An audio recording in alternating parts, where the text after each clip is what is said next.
મિત્રો, ગરુડ પુરાણમાં એવું કહેવામાં આવ્યું છે કે યમલોકમાં ચિત્રગુપ્ત નામના દેવતા દરેક જીવના ખરા ખોટા કર્મનો હિસાબ રાખે છે.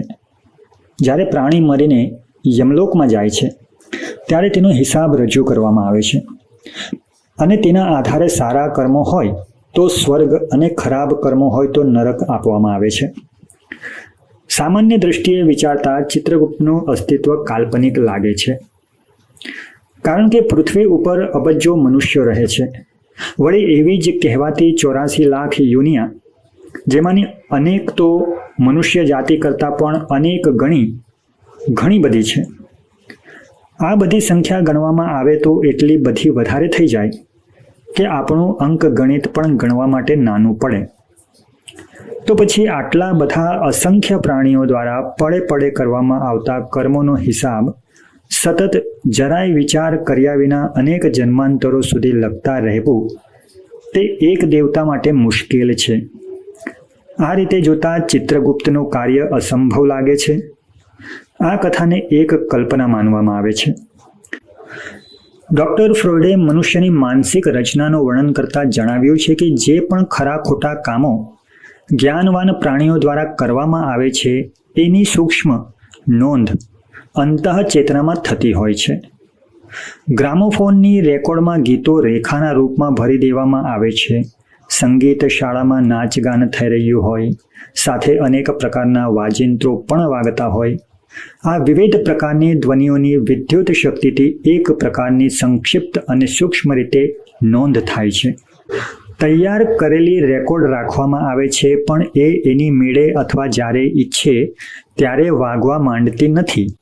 બરાબર આ જ રીતે ખરા અને ખોટા જે કંઈ કામ કરવામાં આવે છે તેની સૂક્ષ્મ રેખાઓ અંતઃચેતના ઉપર નોંધાતી જાય છે અને મનની અંદરના ખૂણામાં ધીરે ધીરે સંગ્રહિત થતી જાય છે. જ્યારે રેકોર્ડના ખાંચામાં સોય ઘસાય છે ત્યારે તેમાં નોંધેલા ગીતો સંભળાય છે. બરાબર એ જ રીતે ગુપ્ત મનમાં સંગ્રહાયેલી રેખાઓ કોઈક સંબંધિત પ્રસંગનો આઘાત લાગતા જ પ્રગટ થવા લાગે છે. ભારતના વિદ્વાનો કર્મરેખાની બાબતમાં ઘણા પ્રાચીન સમયથી ઉલ્લેખ કરતા આવ્યા છે. કર્મરેખા નહીં મટેરે કરો કોઈ લાખ ચતુરાઈ વગેરે અનેક શ્લોકો, યુક્તિઓ અને પદો હિન્દી તથા સંસ્કૃત સાહિત્યમાં જોવા મળે છે. આ ઉપરથી જાણી શકાય છે કે કર્મોની કોઈ રેખાઓ હોય છે જે પોતાનું ફળ આપ્યા વિના ભૂષાતી નથી. ભાગ્યની બાબતમાં એવું માનવામાં આવે છે કે કપાળના આગળના હાડકાં ઉપર કેટલીક રેખાઓ ઉપર બ્રહ્મા કંઈક લખી નાખે છે, જેને વિધિના લેખ કહેવામાં આવે છે, જેને ભૂંસનાર કોઈ નથી. ગુપ્ત ચિત્ર, ગુપ્ત મન, અંતઃચેતના, સૂક્ષ્મ મન, પાછલું મગજ, આંતરિક છાયા વગેરે. આ શબ્દોના ભાવાર્થને જ ચિત્રગુપ્ત શબ્દ પ્રગટ કરે છે. ચિત્ત શબ્દને ઝડપથી લખતા ચિત્ર જેવું લખાઈ જાય છે. સંભવ છે કે ચિત્રમાંથી બગડીને ચિત્ર થઈ ગયું હોય, અથવા તો પ્રાચીન કાળમાં ચિત્ત અને ચિત્ર એક જ અર્થના પર્યાયવાચી શબ્દો હોય. કર્મોની રેખાઓ એક પ્રકારના ગુપ્ત ચિત્રો જ છે. તેથી જ તો આ નાના અંકનોમાં ગુપ્ત રૂપે, સૂક્ષ્મ રૂપે મોટા મોટા ઘટના ચિત્રો છુપાયેલા હોય છે. આ ક્રિયા પ્રણાલીને ચિત્રગુપ્ત માની લેવાથી પ્રાચીન શોધ ચિત્રગુપ્તનું સમન્વય થઈ જાય છે. આ ચિત્રગુપ્ત નિઃસંદેહ દરેક પ્રાણીના દરેક કાર્યને સતત વગર વિશ્રામે પોતાના ચોપડામાં લખતો રહે છે. બધાનો અલગ અલગ ચિત્રગુપ્ત છે. જેટલા પ્રાણીઓ છે તેટલા ચિત્રગુપ્ત છે. આથી એ શંકા નથી રહેતી કે આટલું મોટું મહાન કાર્ય કેવી રીતે પૂરું થતું હશે. સ્થૂળ શરીરના કાર્યોની સુવ્યવસ્થિત જાણકારી સૂક્ષ્મ ચેતનામાં નોંધાતી રહે તો તે કોઈ આશ્ચર્યની વાત નથી. પૌરાણિક ચિત્રગુપ્ત એક છે અને અહીં અનેક ચિત્રગુપ્તની વાત આવી. આ શંકા પણ એટલી બધી ગહન નથી.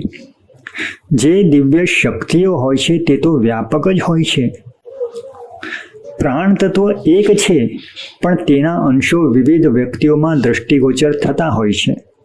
આત્મા અને પરમાત્મામાં વ્યષ્ટિ અને સમષ્ટિનો જે ભેદ છે તેમ છતાં બંને એક જ છે.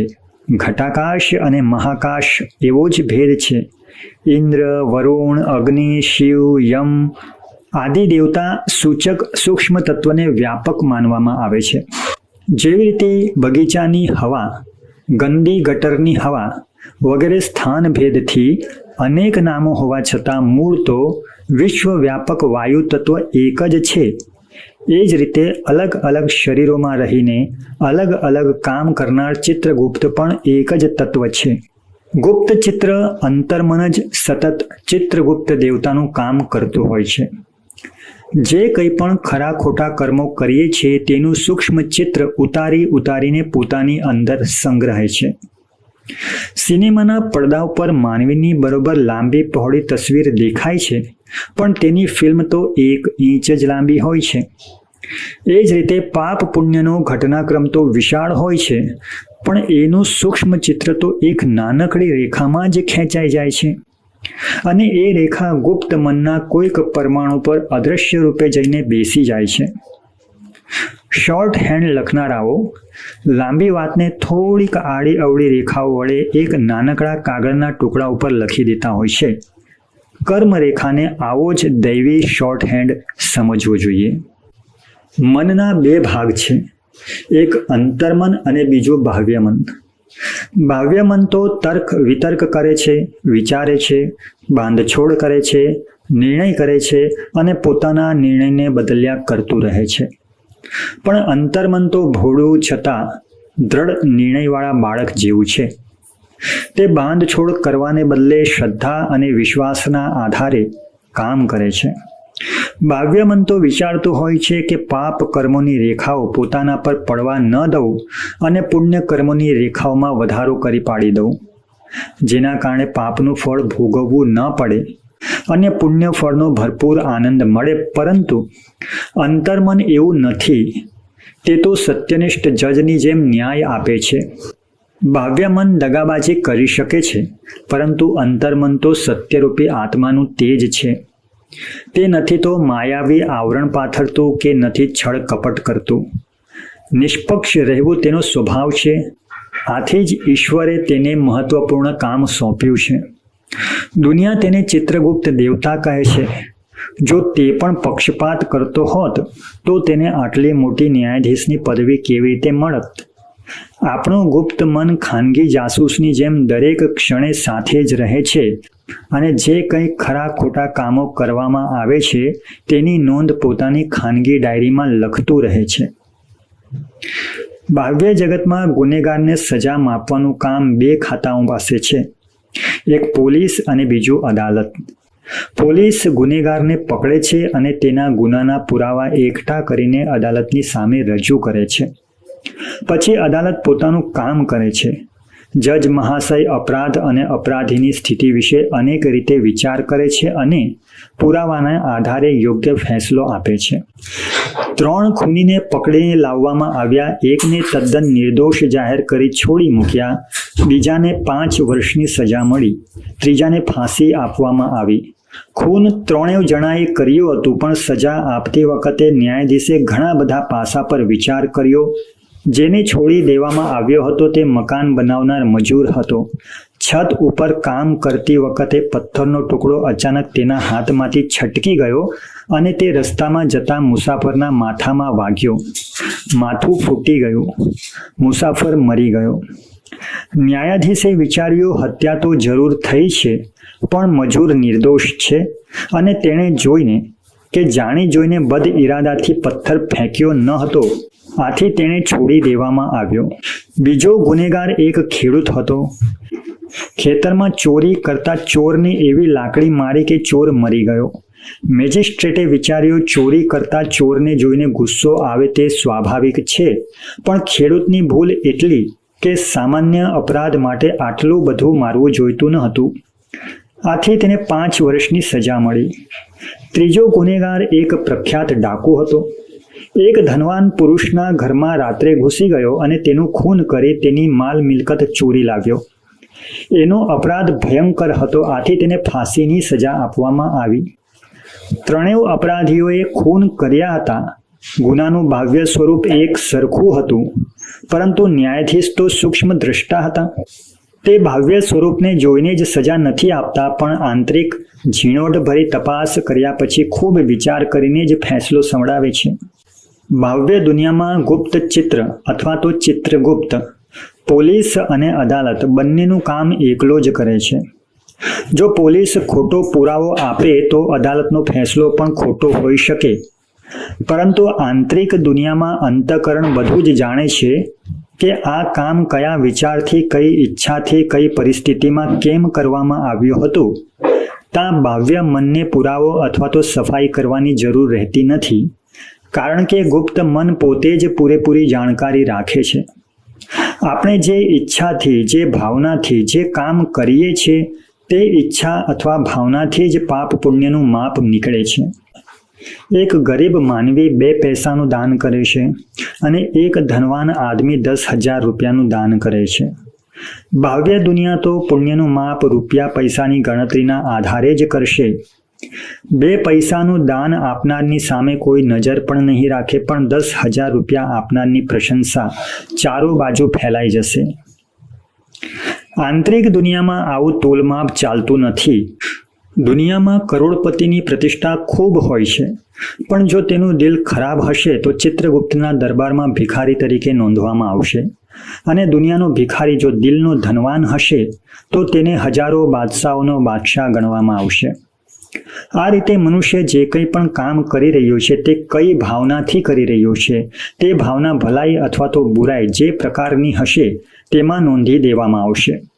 સદભાવથી ફાંસી આપનાર જલ્લાદને પણ પુણ્યાત્મા ગણવામાં આવશે, અને એક ધાર્મિક અને ટીલા ટપકા કરનાર પંડિત પણ ગુપ્ત રૂપે દુરાચાર કરનાર ગણાઈ શકે છે. વશિષ્ઠ જેવા ગુરુ હોવા છતાં પણ રામ કર્મની ગતિને ટાળી શકતા નથી. એમને પણ પિતાનું મરણ, સીતાનું હરણ અને વનની વિપત્તિ સહન કરવી પડી.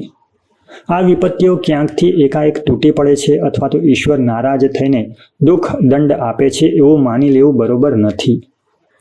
પંચાધ્યાયીનો ચોક્કસ મત છે કે બધા જ પ્રકારના દુઃખો ખુદના બોલાવવાથી જ આવતા હોય છે. રામાયણનો પણ આ સંબંધમાં એ જ મત છે. કાહું ન કોઈ દુઃખ સુખ કરદાતા, નિજ નિજ કર્મ ભોગ સબ ભ્રાતા. કોઈ પણ પ્રાણી કે પદાર્થ બીજા કોઈને દુઃખ આપવાની શક્તિ ધરાવતું નથી. બધા લોકો પોતાના કર્મોના જ ફળ ભોગવે છે અને એ ભોગવવાને કારણે રડતા કકળતા રહે છે. જીવની પાછળ એવી તો કડક વ્યવસ્થા થયેલી છે જે કર્મોનું ફળ તૈયાર કરતી રહે છે. માછલી પાણીમાં તરે છે, તેની પૂંછડી પાણીને કાપતી જાય છે, સાથે એવી જ એક રેખા બનાવતી જાય છે. સાપ ઘસડાતો જાય છે અને જમીન પર તેની રેખા દોરાતી જાય છે. જે કામ આપણે કરીએ છીએ તેના સંસ્કાર ચોક્કસ જ પડતા હોય છે. ખરાબ કર્મોના સંસ્કાર વાવવામાં આવેલી કાંટાળી ઝાડીની જેમ પોતાના માટે જ દુઃખદાયી બની જાય છે. તો દુઃખ 3 પ્રકારના હોય છે: દૈવિક, દૈહિક, ભૌતિક. જે દુઃખો મનમાં થાય છે તે દૈવિક દુઃખો છે, જેમ કે ચિંતા, આશંકા, ક્રોધ, અપમાન, શત્રુતા, વિચ્છેદ, ભય, શોક વગેરે. જે દુઃખ શરીરને થાય છે તે છે દૈહિક દુઃખો. જે દુઃખ શરીરને થાય છે તે છે દૈહિક દુઃખો, જેમ કે વિષથી થતા રોગો, પડવું, વાગવું, દુખવું વગેરે. જે દુઃખો અચાનક આકસ્મિક રીતે આવી પડે છે તે ભૌતિક દુઃખો, જેમ કે ધરતીકંપ, દુષ્કાળ, અતિવૃષ્ટિ, કોલેરા, આગ લાગવી, યુદ્ધ વગેરે. આ 3 પ્રકારના દુઃખોથી મનુષ્યને દુઃખી થતો જોઈએ છે. આ 3 પ્રકારના દુઃખ આપણા શારીરિક, માનસિક અને સામાજિક કર્મોનું પરિણામ છે. માનસિક પાપોના પરિણામે દૈવિક દુઃખ આવે છે. શારીરિક પાપોના ફળ સ્વરૂપે દૈહિક અને સામાજિક પાપોના કારણે ભૌતિક દુઃખો ઉત્પન્ન થાય છે. શરીર દ્વારા કરવામાં આવેલ ચોરી, લૂંટ, વ્યભિચાર, અપહરણ, હિંસા વગેરેમાં મન મુખ્ય છે. હત્યા કરવામાં હાથનો કોઈ સ્વાર્થ નથી, પરંતુ મનના આવેશની પૂર્તિ છે. આથી આવા પ્રકારના કાર્યો કે જે કરતી વખતે ઇન્દ્રિયોને સુખ મળતું નથી તે માનસિક પાપ કહેવાય છે. એવા પાપોનું ફળ માનસિક દુઃખ હોય છે. સ્ત્રી, પુરુષ વગેરે પ્રિયજનોનું મૃત્યુ વગેરે માનસિક દુઃખો છે. તેનાથી મનુષ્યની માનસિક વેદના વધી જાય છે અને શોક અને સંતાપ પેદા થાય છે. દુઃખી થઈને રોકડ કરે છે, આંસુ પાડે છે અને માથું ધુમાવે છે. આનાથી વૈરાગ્યનો ભાવ પેદા થાય છે અને ભવિષ્યમાં અધર્મ ન કરવો અને ધર્મમાં પ્રવૃત્ત રહેવાની વૃત્તિ વધે છે. માનસિક દુઃખોનો મૂળ ઉદ્દેશ્ય મનમાં જમા થયેલા ઈર્ષ્યા, કૃતજ્ઞતા, સ્વાર્થપરાયણતા, ક્રૂરતા, નિર્દયતા, છળકપટ, દંભ તથા ઘમંડની સફાઈ કરવાનો હોય છે. દુઃખો એટલા માટે આવે છે કે આત્મા ઉપર જમા થયેલ પ્રારબ્ધ કર્મોના પાપ સંસ્કારો હટી જાય. પીડા અને વેદનાની ધારા પહેલા કરેલા પ્રારબ્ધ કર્મોના કનિષ્ઠ સંસ્કારોને ધોવા માટે પેદા થાય છે. દૈવિક માનસિક કષ્ટોનું કારણ સમજી લીધા પછી હવે દૈહિક શારીરિક કષ્ટોનું કારણ સમજવું જોઈએ. જન્મજાત અપૂર્ણતા હોવી અથવા વારસામાં રોગ આવવો, આનું કારણ પૂર્વજન્મમાં એ અંગોનો કરેલો દુરુપયોગ છે. મર્યા પછી સૂક્ષ્મ શરીર રહી જાય છે. નવા શરીરની રચના આ સૂક્ષ્મ શરીર દ્વારા થાય છે. આ જન્મમાં શરીરના જે અંગનો દુરુપયોગ કરવામાં આવી રહ્યો છે તે અંગ સૂક્ષ્મ શરીરમાં તદ્દન નિર્બળ બની જાય છે. જેમ કે કોઈ વ્યક્તિ વ્યભિચાર કરે છે તો સૂક્ષ્મ શરીરનું તે અંગ નિર્બળ થવા લાગશે અને શક્ય છે કે તે નપુંસક બની જાય.